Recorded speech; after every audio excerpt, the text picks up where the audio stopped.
Oke guys, balik lagi dengan Jaki ya guys. Assalamualaikum. Hari ini 18 Februari pukul 17.35 dan kinerja Indosat di tahun 2022 secara penuh sudah rilis.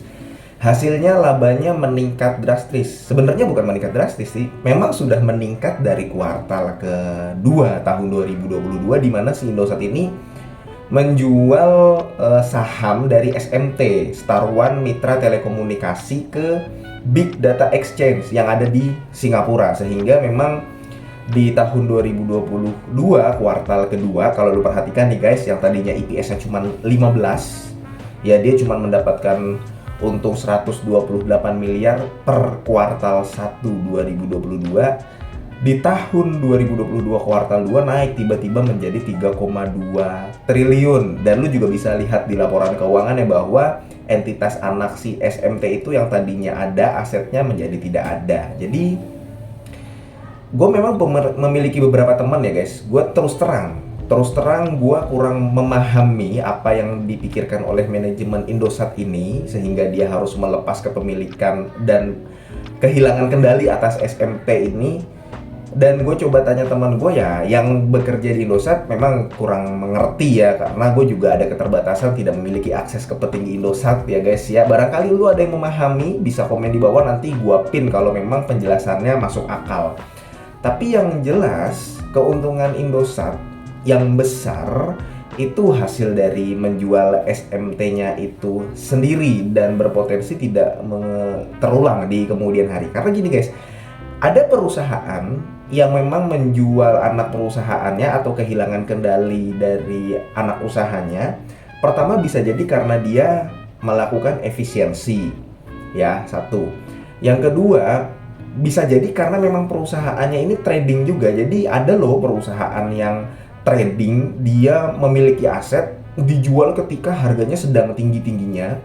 Ketiga, ya dia memang sedang sudah tidak berkontribusi, si anak perusahaannya ini dijual, sudah tidak berkontribusi, sudah tidak memberikan keuntungan, sehingga ya dijual sajalah, seperti itu. Jadi tiga ini, dan gua harapannya kepada Indosat adalah yang pertama melakukan efisiensi. Terlepas dari Indosat yang menjual SMT ini, ya kehilangan SMT sebagai pengendali, memang dalam beberapa waktu terakhir Indosat ini melakukan efisiensi kan sebenarnya. Dia ada berita soal yang karyawan di PHK, tapi memang hak-haknya tetap diberikan ya. Kemudian tahun 2021 juga menjual menara.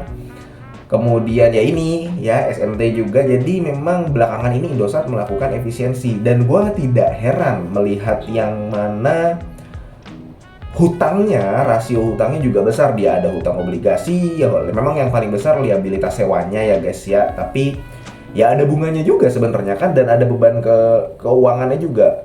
Nah makanya yang bisa menjaga saham Indosat sampai saat ini adalah gue melihatnya adalah dividennya, potensi dividen yang dibagikan. Sekarang begini guys, memang kalau dari ekuitas naik ya kan, setelah dia merger, jelas yang tadinya 2020 11 triliun jadi 9 triliun di tahun 2021 kan sempat turun tuh. Kemudian naik menjadi 25 triliun, jadi 28, 27, 28. Jadi sekarang 28 triliun. Kita masih perlu melihat lagi nanti di tahun 2022 dia membagikan dividen berapa. Karena itu juga berdampak, bisa saja berdampak kepada ekuitasnya. Dan kalau misalkan si Indosat tidak menjual SMT, bisa jadi memang laba bersihnya kecil laba bersihnya. Yang tadinya cuma dapat 128 miliar, coba lihat di kuartal ketiga. Dari yang tadinya 3,2 triliun naiknya menjadi 3,6 triliun. EPS-nya tadinya 404 jadi 457. Yang tadinya kuartal 3 3,6 triliun jadinya 4,7 triliun. Ini di kuartal 4 memang cukup besar ya guys ya untuk laba bersih dari Indosat itu sendiri. Nah makanya yang bisa menjaga saham Indosat sampai saat ini menurut gue adalah dividennya, potensi dividen yang akan dibagikan. Karena di tahun 2020 dan 2021 dividen payout rasionya jumbo guys. Anggaplah Indosat sekarang membagikan, tahun 2022 ini membagikan dividen payout rasio 100%, maka kan lebih dari 5% dividen yieldnya, karena harga Indosat sekarang 6.500 ya guys ya, dengan harga wajar 6.800 sih gue melihatnya. Gue menghitungnya mendapatkan harga wajar dari Indosat ini 6.800.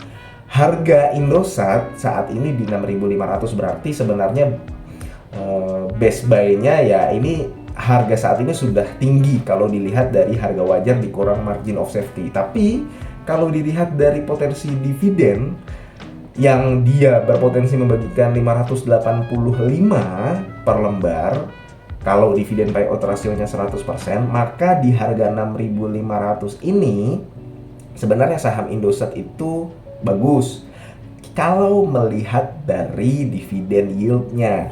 Tapi guys, sekarang gini guys, kita kan mengetahui bahwa Indosat ini rasio hutangnya cukup besar.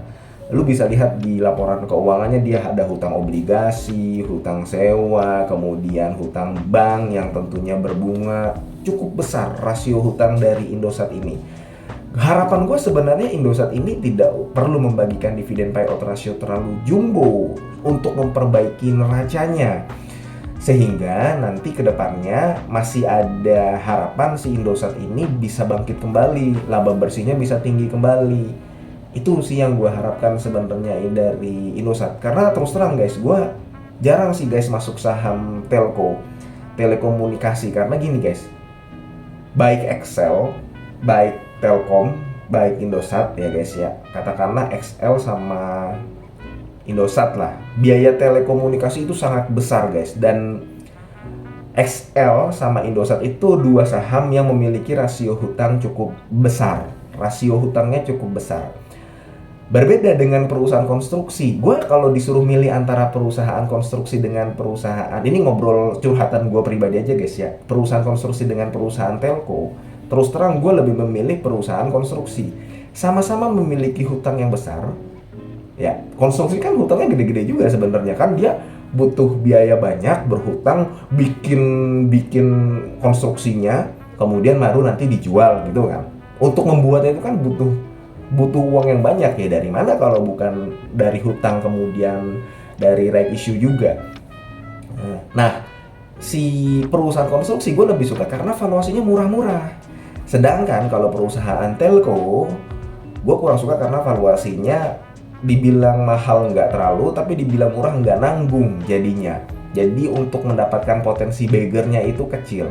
Tapi terlepas dari itu, Indosat seperti yang tadi gue bilang, potensi dividennya besar. Kecuali manajemen Indosat mengubah kebijakan, ya karena kan sekarang sudah merger nih, mengubah kebijakan dividen payout rasionya tidak dibagikan terlalu besar. Dan ketika dividen payout rasionya tidak dibagikan terlalu besar, di mana sebelum-sebelumnya Indosat ini selalu membagikan dividen payout rasio yang cukup besar ya lu lihat aja deh, tahun 2020 sampai 600 dividen payout rasionya, 600%, 2021 94%. Artinya kan sedikit sekali laba yang ditahan, bahkan di tahun 2020 nombok. Nah, kalau misalkan nanti si manajemen Indosat membagikan mengubah kebijakannya sehingga dividen payout rasionya tidak terlalu besar lagi dan banyak laba yang ditahan, dalam gua memandangnya itu bagus daripada membagikan dividen payout ratio yang cukup besar. Tapi sebaliknya, market akan menghukum bahwa bisa jadi sahamnya Indosat ini akan turun. Bisa jadi karena merespon misalkan orang gimana sih biasanya dibagikan dividen payout ratio yang jumbo, ternyata tiba-tiba tidak ya, karena untuk menyehatkan neraca keuangannya ya kayak SMDR lah ya, harapannya, ekspektasi investor kan begitu, harapannya tinggi, ternyata ya dibagikannya rendah gitu. Lain halnya dengan Tekim sama INKP. Ini kita agak ngobrol kemana-mana guys ya. Tekim sama INKP memang dia dividen payout rasionya kecil. Market udah tahu bahwa kedua perusahaan itu perusahaan bagus, labanya besar, tapi yang dibagikan sedikit, sehingga ya sahamnya nggak jeblok gitu loh. Karena memang sudah mengetahui ekspektasinya orang itu, investor itu, akan Tekim dan INKP tidak terlalu besar. Tapi berbeda dengan Indosat, ekspektasi untuk dividennya itu besar, dan itu yang menjaga saham Indosat sebenarnya. Ketika nanti saham Indosat dividennya tidak besar, dividen payout rasionya, sahamnya berpotensi untuk turun. Seperti itu guys, gue melihatnya. Ya, jadi sekian aja mengenai Indosat ya guys. Kalau misalkan kesimpulannya dari gue pribadi, gue memang terus terang seperti yang tadi gue bilang, gue jarang masuk ke saham telekomunikasi.